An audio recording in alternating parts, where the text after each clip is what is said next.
Le 11 avril dernier, Mediapart a publié un article faisant état des témoignages de 13 femmes accusant l'acteur Gérard Depardieu de violences sexuelles.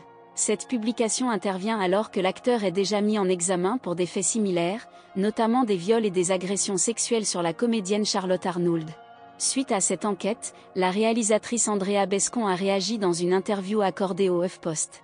En novembre 2022, l'autrice et militante engagée contre les violences faites aux femmes et aux enfants, Andrea Bescon, avait relayé sur son compte Instagram la plainte de Charlotte Arnould. Elle avait alors reçu de nombreux témoignages de femmes accusant également Gérard Depardieu. Ainsi, lorsqu'elle a été interviewée par le HuffPost au lendemain des révélations de Mediapart, elle n'a pas été surprise. Elle a souligné que cette omerta persiste depuis des décennies dans le milieu du cinéma français. Andrea Bescon estime qu'il est temps de ne plus voir le nom et le visage de Gérard Depardieu sur les affiches des films dans lesquels il apparaît, compte tenu des accusations de viol qui pèsent contre lui. Elle souligne qu'il a été mis en examen pour ces faits et qu'il est donc important de prendre en compte la gravité de ces accusations. Andrea Bescon a notamment co-réalisé avec Éric Métayer le film « Quand tu seras grand ». 5 ans après la sortie de son film percutant Les Chatouilles, où elle racontait les viols qu'elle avait subis dans son enfance.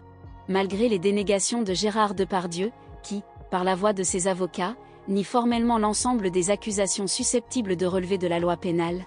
13 femmes témoignent auprès de Mediapart d'avoir subi des gestes ou propos inappropriés de la part de l'acteur, de gravité différente. Sur le tournage de 11 films ou séries sortis entre 2004 et 2022 ou dans des lieux extérieurs. Certains témoins des scènes sont également cités dans l'article de Mediapart. Ces femmes affirment avoir subi une main dans leur culotte, à leur entrejambe, à leurs fesses ou bien sur leur poitrine, des propos obscènes. Parfois des grognements insistants, écrit Mediapart. Suivis, souvent, de rires sur le plateau. Et cette même phrase, lorsque certaines se sont plaintes, « Oh ça va, c'est Gérard », poursuit l'article dans lequel nombreux sont les interlocuteurs qui confessent que « tout le monde savait ».